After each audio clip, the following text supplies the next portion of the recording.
سبحانك لا علم لنا الا ما علمتنا انك انت العليم الحكيم. درنو ملګرو، راځو ستاسو د سوالونو جوابونو ته. لومړی سوال یې وروره لیږلی دی، وایي آیا د اودس کولو پر مهال دنیایي خبرې کول روا دي که نه؟ محترم وروره، د اودس پر مهال بې له ضرورته دنیایي خبرې کول مکروه تنزیهي دي، یعنې ناخوښ عمل دی، ځکه دا وخت د عبادت د چمتووالي او د دعاګانو د ویلو دی. خو که د کوم شرعي یا دنیوي ضرورت دپاره وي، بیا پروا پکښې کې نشته. د مثال په توګه یو څوک پوښتنه څخه وکړي چې دا لار کوم ځای ته تللی دی، مسافر وي یا دغه ته ورته یو مریض وي چې تا ته در غږ کړي چې مثلا ما ته لاس راکړه یا ما ته د پلانکۍ ځای زه پرېوم که نه، یا دغه ته ورته نورې پوښتنې درڅخه کوي، د ضرورت پوښتنې وي، په هغه کې بیا پروا نشته. هدایه کتاب الطهارت او فتاوی هندیه اول ټوک 8مه پاڼه او رد المحتار کتاب الطهارت داسې وایي. یو بل پوښتنه کړې ده، وایي که څوک په بشپړ ډول بربنډ غسل کوي، د قبلې لور ته مخ یا شا کول څه حکم لري؟ محترم وروره، که سړی په داسې ځای کې غسل کوي چې د خلکو څخه پټ وي، خو جامې یې نه وي اغوستې، بشپړ بربنډېدل ځان لڅول، د قبلې لور ته مخ یا شا کول مکروه تحریمي دي، او د ادب غوښتنه خو دا ده چې په داسې حالت کې قبلې ته شا یا مخ ونه ګرځول سي. هدایه او فتاوی هندیه او رد المحتار دروزرو همداسې خبره کړې ده. یو بل ور پوښتنه کړې ده، وایي آیا په واوره یا ژلۍ باندې اودس یا غسل کول جواز لري او که نه؟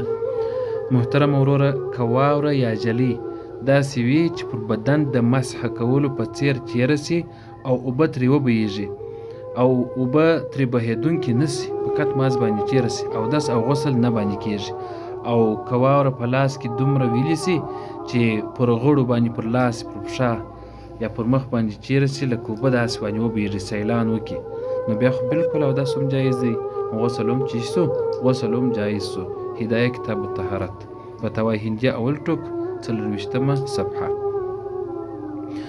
یو بل ور پوښتنه کوي، وایي آیا د ښځو پر هغو سرو او سپینو زرو زکات شته چې دوی یې د بنګړیو او امیلو په توګه کاروي؟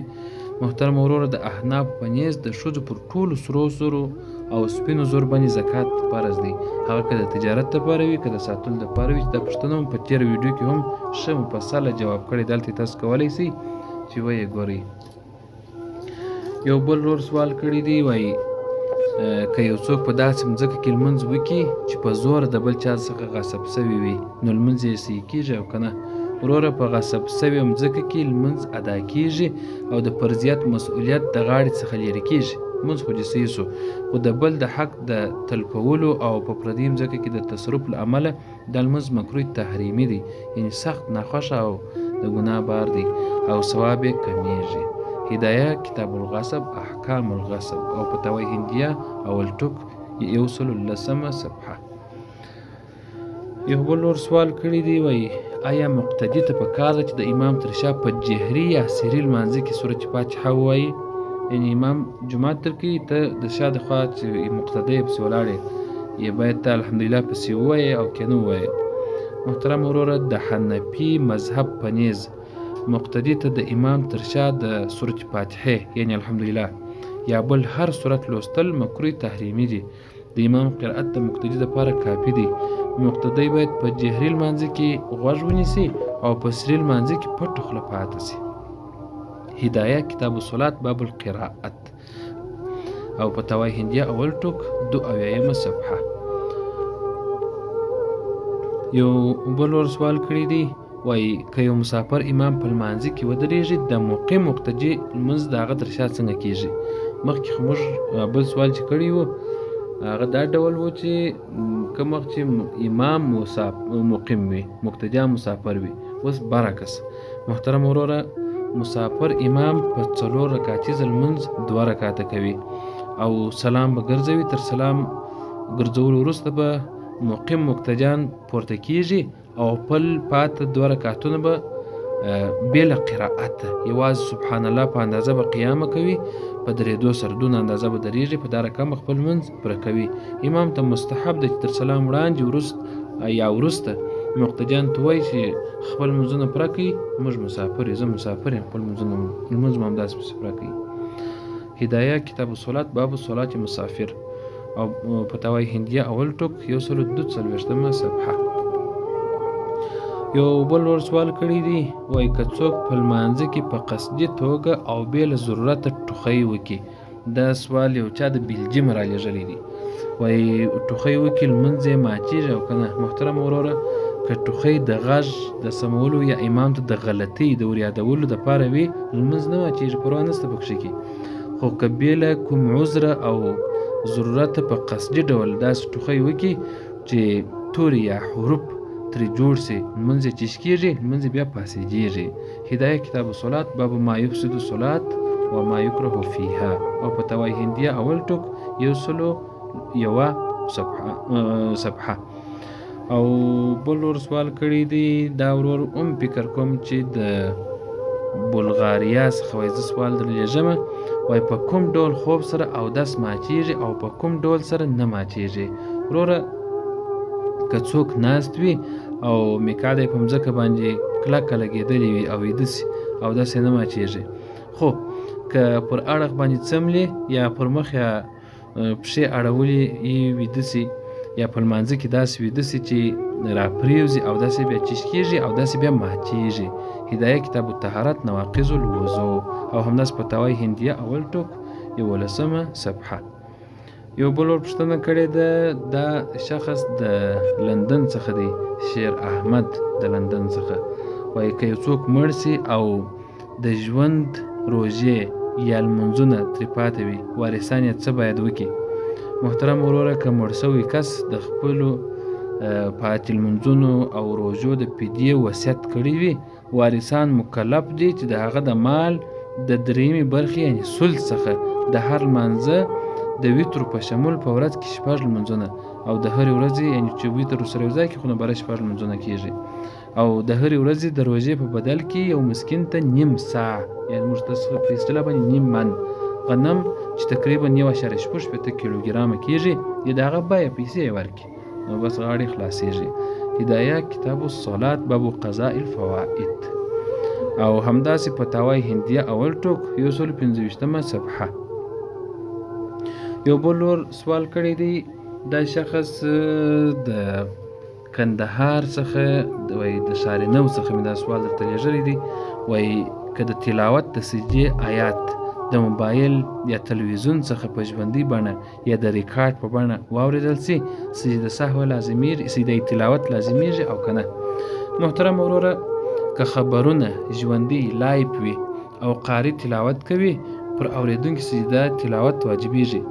خو د احنافو د معاصرو فتواو پر بنسټ چې په زړو کتابونو کې اصل شته، که غږ ریکارډ وي، ریکارډ شوی وي، ثبت شوی وي او واورېدل سي، سجده واجبېږي، ځکه دا د حقیقي غږ انعکاس دی. خو ځینې فقها احتیاط په کولو سره وایي چې باید په هر حالت کې سجده تلاوت وسي. هدایه کتاب الصلات باب سجود تلاوت کتاب الصوت الدال او همداس فتاوی هندیه اول ټوک 122 صفحه. یو بل ور سوال کړی دی، دا ورور د پاکستان د کراچۍ څخه وایي. زه سوال در لېږمه، وایي آیا په روژه کې په سترګو کې د درملو څاڅکي اچول روژه ماتوي؟ محترم وروره، په سترګو کې د څاڅکو یا رنجو اچولو سره روژه نه ماتېږي، که څه هم د هغو خوند اثر په مریو پستنې کې احساس شي، ځکه د سترګو او دماغ ترمنځ خلاص سوری یا منفذ نشته چې په طبیعي ډول باندې معدې ته مواد ورسېږي. هدایه کتاب الصوم او همداس فتاوی هندیه اول ټوک 201 صفحه. یو بل ورور سوال کړی دی، دا شخص د اماراتو د شارجې څخه وایي. زه دا پوښتنه در لېږمه، وایي ما ته دعاګانې هم کوي، وایي هر څوک چې د زما پوښتنه واوري ما ته دعاګانې وکوي، زه یو مشکل لرم، نو الله تعالی دې مشکل در رفع کړه او الله تعالی دې اورېدونکي ته توفیق ورکړي چې دعا یې درته وکړي او ستا مشکلات چې الله تعالی رفع کړي. وایي په روانه کښتۍ، ریل ګاډۍ یا الوتکه کې د فرض لمانځه د رکوع او سجدې د ادا کولو څه طریقه ده؟ وایي که چیرې څوک په دغو شیانو کې وي، کښتۍ کې وي یا موټر تیاره کې وي یا هم ریل ګاډۍ کې وي، د فرض لمانځه وخت شو نو خو ستا دپاره یې نه درېږي، نو حکم یې څه دی؟ محترم وروره، که د کښته کېدو امکان نه وي، په روانو وسایطو کې لمونځ کول روا دي. په داسې حال کې ولاړه یعنې قیامه او د قبلې لور ته مخ کول فرض دي.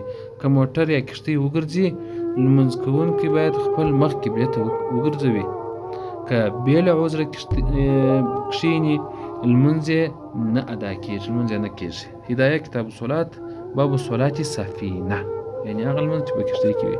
او فتاوای هندیه اول ټوک 143 صفحه. یو بل ورور سوال را لېږلی دی. دی وایي زه د لندن څخه زحمت در کومه چې زما دا پوښتنه را جواب کړي. محترم وروره زه د پوښتنه داسې وایي آیا امیدواره یا شیدې ورکوونکې ښځه د روژې خوړلو اجازه لري او که نه؟ که څوم دا پوښتنه موږ جواب کړې ده په نورو خپرونو کې نو بیا به هم لنډ جواب درته ووایو. که امیدواره یا شیدې ورکوونکې ښځه د ځان یا خپل ماشوم د روغتیا او هلاکت په اړه ویره لري هغې ته د روژې د خوړلو اجازه شته. پر هغې کفاره نشته بلکې یوازې په راتلونکي کې د دغو ورځو قضا راوړل ورباندې فرض ده. هر څو روژې چې وخوړلې د هغو روژو قضا باندې شته. هدایه کتاب الصوم باب الاعذار التي تبيح الافطار او فتاوای هندیه اول ټوک 207 صفحه. یو بل ورور د جرمني د کولن ښار څخه وایي زه تاسو ته دا پوښتنه درلېږم.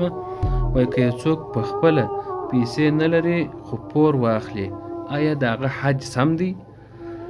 محترم ورور پر هر هغه چا حج فرض نه دی چې پیسې نه لري، خو که چا پور واخیستی او حج ته ولاړی حج ادا کیږي او د فرضیت مسؤلیت چې د غاړې څخه لویږي په داسې شرط چې د پور د بیرته ورکولو پوره وړتیا او ډاډ ولري. هدایه کتاب الحج باب الاستطاعت او فتاوای هندیه اول ټوک 207 صفحه. یو بل ور سوال کړی دی. دی وایي زه د هندوستان د کوم ښار څخه هغه ښار نوم یې نه په انګلیسي لیکلی دی. وایي د هندوستان څخه دا پوښتنه درلېږمه.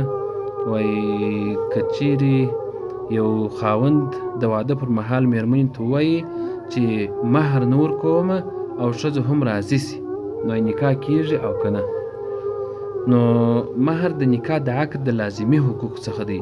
که په نکاح کې د مهر د نه ورکولو شرط هم کښېښول سي شرط باطل دی او نکاح کېږي په داسې حالت کې چې پر مېړه باندې مهر مثل د ښځې د کورنۍ د خوا څخه باندې لازمیږي چې دوی به مهر مثل حتما ورکوي. یو پله به راځو تاسو ته به مهر مثل در وپېژنو. مهر مثل دې ته ویل کېږي چې دا زموږ تاسو په ټولنه کې کله کله داسې سي چې ښځه یو چا ته په نکاح ورکړي خو مهر یې ونه ټاکل سي. کله چې نکاح وتړل سي وروسته بیا د ښځې د خوا څخه هغه کوم خلک چې ورور یې وي پلار یې وي هر څوک چې وي هغه یې موږ خو مهر نه دی ټاکلی نو موږ باید اوس مهر وټاکو. نو کله کله دلته ډېرې پیسې وټاکل سي نو د زوم د خوا څخه یا د نارینه د خوا څخه بیا کوشش کېږي چې لږ پیسې لږ مهر وټاکل سي یا لږ ولور وټاکل سي. نو یو د ډېر کوشش کوي بل د لږ کوشش کوي دا خو ستونزه پیدا کېږي. نو مهر مثل دې ته ویل کېږي په دغه کلي کې یا په خپله د دا ښځې بله خور د اکا لور د ماما لور هغه په څو پیسو ورکول سوې ده نو دا به هم په هغو پیسو باندې د دې دپاره به هم هغومره مهر ټاکل کېږي. دې ته مهر مثل وایي. هدایه کتاب النکاح باب المهر او همداسې فتاوای هندیه اول ټوک 302 صفحه. یو خور د ایرلینډ څخه دا سوال رالیږلی دی. وایي که مېړه ښځې ته داسې کنایي تورې ووایي لکه خپل پلار کره ولاړه سه طلاق واقع کېږي که نه؟ صرف خپل پلار کره ولاړه سه په دې خو طلاق نه واقع کېږي خو په کنایه کلمو کې طلاق په نیت پورې اړه لري. که د خاوند نیت د طلاق ورکول وي طلاق باین واقع کېږي او که مقصد یوازې کور ته لیږل وي چې ته بس هغه کور ته ولاړه سه او طلاق نیت یې نه وي نو طلاق نه واقع کېږي. د حالت قرینه لکه طلاق غوښتنه یا جګړه هم هغه ښه رول ادا کولی شي، ښه رول لري.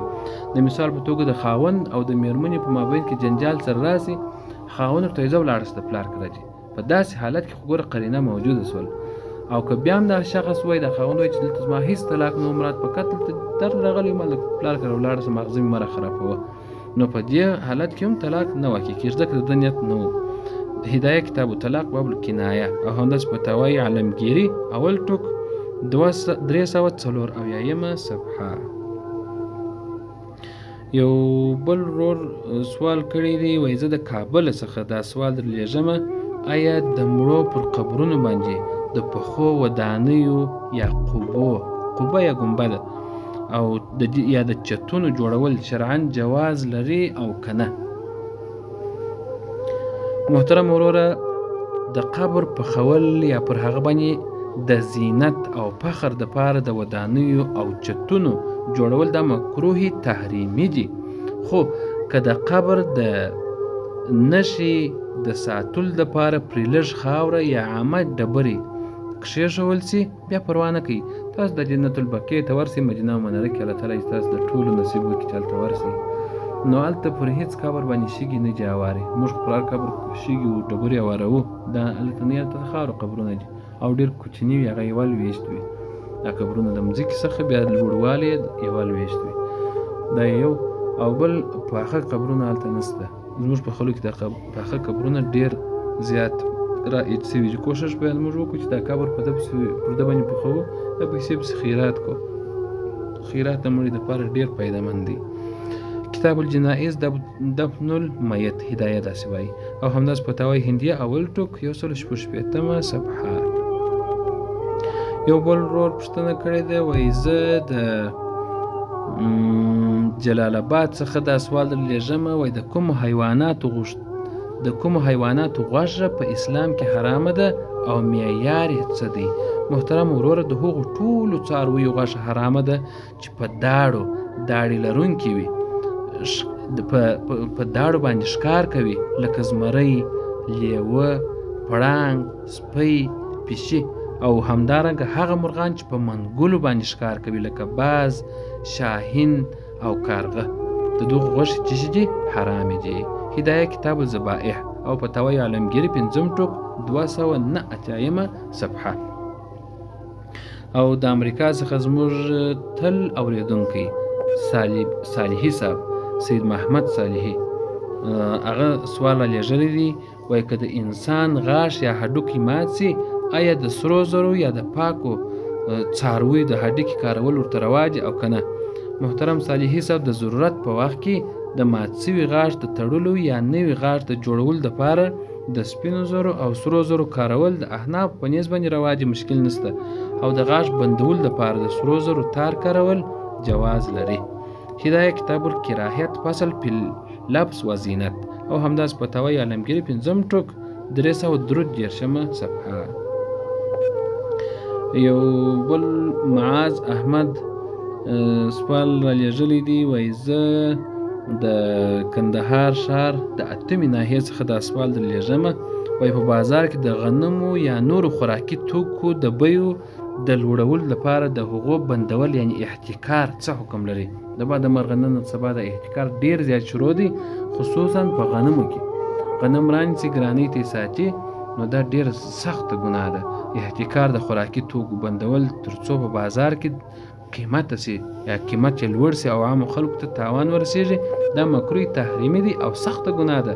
حکومت حق لري چې د ضرر د مخنیوي لپاره دا محتکر چې دغه یو شی ګرانۍ ته ساتلی دا مجبور کړي چې مال په عاجله بیه باندې وپلوري. هدایه کتاب الکراهیت او همداسې فتاوی عالمگیري 5 ټوک 321 صفحه. او زاهد احمد وایي زه تاسو ته دا پوښتنه در لېږم، وایي آیا د کوچني د سیمې نوم نه دی یاد کړی، د کومې سیمې څخه مې در لېږلی دی، خو وایي آیا د کوچني یتیم په مال کې زکات شته او د هغه سرپرست د هغه مال په تجارت کې کارولی سي؟ محترم وروره، د حنفي مذهب په نیز د نابالغ او ماشوم یعنی یتیم په مال کې زکات نشته، ځکه زکات عبادت دی او ماشوم په عباداتو مکلف نه دی، ځکه ماشوم دی بالغ نه دی. سرپرست یعنی ولی کولی سي د یتیم مال د هغه په ګټه وټه باندې په سوداګرۍ کې واچوي، تر څو مال یې د منځ څخه ولاړ نه سي او پرمختګ یې وکړي، مال یې ګټه وکړي. او دا خبره هدایه کتاب زکات من تجب علیه زکات او فتاوی هندیه اول ټوک 102 صفحه کې راغلی ده. او همداسې بله پوښتنه ذاکر احمد وایي زه تاسو ته دا پوښتنه دام د کندهار ښار څخه وایي تاسو ته درلیږمه، وایي که څوک په لمانځه کې خپل لستوڼي رانغاړي یا کالي پورته کوي لمونځ یې څه حکم لري؟ محترم ذاکر احمد صاحب، په لمانځه کې د جامو راټولول یا د لستوڼو بډ وهلو راپورته کول یا د سجدې پر مهال د جامو د خاورو څخه د ژغورلو دپاره د هغو راټولول دا مکروه تحریمي دي، ځکه دا کار د لمانځه د عاجزۍ او تواضع سره په ټکر کې دی. هدایه کتاب الصلات او همداسې فتاوی عالمگیری اول ټوک 106 صفحه. یو علي احمد د امریکا څخه دا سوال وایي زه تاسو ته درلیږم، وایي هیله ده چې زما سوال ته جواب ووایاست. دا دی اوس تاسو سوال ته جواب وایو. وایي که یو څوک په لاره کې د چا لوېدلی مال ومومي، د یو چا څخه لوېدلی پیسې وي یا یو شی وي مال وي پیدا یې کړي، وایي څه باید ورسره وشي؟ محترم وروره، کوم شخص چې یو لقیط یو شی پیدا کړي نو دی باید نن سبا خو د اعلانات ډېر اسانه کېږي په فیسبوک کې، په یوټیوب کې، په هر دا سوشل میډیا کې کولی شي چې ته یې اعلان وکړې. هغه شخص چې وانوشاني راته وایي زه دی کولی شي خپل پیسې وي، تلیفون یې وي، بل سامان چې دا ورته تسلیم کړم. نو که چیرې څوک پیدا نه سو دا مال که ته خپل غریب یې ستا دی او که نو ته غریب نه وې، غني وې، خان وې، پیسه‌داره وې، نو دا پیسې پر فقیرانو باندې وویشه. هدایه کتاب اللقیط او فتاوی هندیه 2 ټوک پاڼه 209. او دا بله پوښتنه ښه چې سم نه ویل کېږي، وایي زه دا پوښتنه د کاناډا څخه قدرت الله پوپل یم، وایي د ښځې نفقه د میړه په مالي حالت پورې اړه لري که د ښځې د کورنۍ په کچه؟ محترمه پوپل صاحب، د احناف په نیز په نفقه کې د دواړو خاوند او میرمنې حالت ته کتل کېږي. که دواړه بډایه وي، مالداره وي، د بډایانو نفقه، او که دواړه بېوزله وي د بېوزلو، او که یو بډایه او بل بېوزله وي نو د منځنۍ متوسط نفقه ورباندې فرض ده. هدایه کتاب الطلاق باب النفقه او فتاوی عالمگیری اول ټوک 540 صفحه. او دا بله پوښتنه یو ورور د پاکستان د عبدالله خان څخه رالیږلې، وایي زه د عبدالله خان څخه خبرې کوم، زما سلامونه نیک هیلې ومنئ. وعلیکم السلام ورحمت الله، الله تعالی دې سلامت ولره. وایي آیا د غیر مسلم کافر ګاونډي یا نږدې کس د ناروغۍ پوښتنه عیادت ته تلل رواج او که نه؟ محترمه وروره، د کافر یا ذمي د ګاونډي چې ستاسو همسایه وي د هغه پوښتنه او د هغوی د ناروغۍ پوښتنه کول یا عیادت کول رواج دي، په ځانګړي ډول که په دې نیت کې څوک ورسي چې د هغوی اسلام ته مائله کو نو دا به ډېر ښه وي. د ښه ګاونډیتوب مخه هم ده، په دې خاطر په دې نیت تورځه چې دغه شخص به زه اسلام ته مائله کړم، چې د اسلام خوند ورکړي او اسلام قبول کړي. هدایه کتاب الکراهیت فصل فی بیع و زیارت او فتاوی هندیه 5 ټوک 348 صفحه. او دا پوښتنه هارون خان د فرانکفورت څخه وایي زه دا سوال درلیږم، وایي که څوک مړ سي او پور یعنی قرض ورباندې وي آیا د هغه د جنازې لمونځ کېږي او که نه؟ محترم وروره، هو د پوروړي مسلمان د جنازې لمونځ رسولی سي او شرعاً لازم دي، که څه هم هغه خپل پور نه وي پرې کړي. په لومړیو کې پیغمبر صلی الله علیه وسلم د پاملرنې لپاره د داسې چاته لمونځ نه کاوه، خو وروسته یې بیا بیرته کوي او دا حکم منسوخه سو یا د تنبیه لپاره و چې تاسو باید پور پر دا باندې پرېنږدئ. هدایه کتاب الجنائز صلات الجنائز او فتاوی هندیه اول ټوک 163 صفحه. او بله پوښتنه یو ورور کړې ده، وایي زه سوال یو څه ګډوډ دی، وایي زه تاسو ته د ایران د کرمان څخه دا سوال درلیږم، زما سلامونه نیکې هیلې ومنئ. او وایي زه داسې پوښتنه مې دا ډول ده چې آیا د موچي، میږتون، ابابیل او هدهد وژل او یا د هغوی خوړل، غوښه یې خوړل رواج او که نه؟ محترم وروره، د هغو مرغانو او حشراتو خوړل حرام دي چې په مځکه کې خزندې ګڼل کېږي، لکه مچۍ او میږۍ، او د ابابیل او هدهد غوښه مکروه ده او بې له ضرورته د هغوی وژل هم منع دي. هدایه کتاب الصید و ذبائح، او همداسې فتاوی عالمگیری 5 ټوک 290 صفحه. یو بل ورور سوال کړی دی، وایي د خولې ډک کی ګرځېدل څه معنا لري او اودس په کوم ډول باندې په کوم ډول کې استفراغ سره ماتیږي؟ زه د هلمند ولایت د مرجې د ولسوالۍ څخه دا سوال درته لیږم. محترم وروره، که استفراغ د خولې یا که استفراغ یا قی په ډک خوله سره وي، نو د دغه شخص اودس ماتیږي، او که څه هم خوراک اوبه یا تریخوالی وي، که بلغم وي اودس نه ماتیږي، یعنې که بلغم وي. خو که لږ لږ قی څو ځله ووایي، د یوې قی بیرته موږ سره راټول کړو، هلته اندازه ورته ولګول چې دا ډکې خولې ته رسېږي، نو بیا د دغه شخص اودس مات دی. هدایه کتاب الطهارت نواقض الوضو. یو بل ورور سوال کړی دی، وایي زه د همدغه هلمند ولایت د لښکرګاه د صافیانو څخه دا پوښتنه در لیږمه، وایي په جوماتونو کې په زور او جهر سره یو ځای ذکر کول یا درود ویل څه حکم لري؟ محترم وروره، په اصل کې خفیه یعنی پټ ذکر غوره دی. ذکر باید څوک پټ وکړي، خو که جهري ذکر د تعلیم د غفلت د لرې کولو یا د زړه د بیدارۍ دپاره وي، روا دی، مشکل نشته پکښې کې، په داسې شرط د لمانځه کوونکو، ویده کسانو یا د قرآن تلاوت کوونکو د ګډوډۍ تشویش سبب نسی.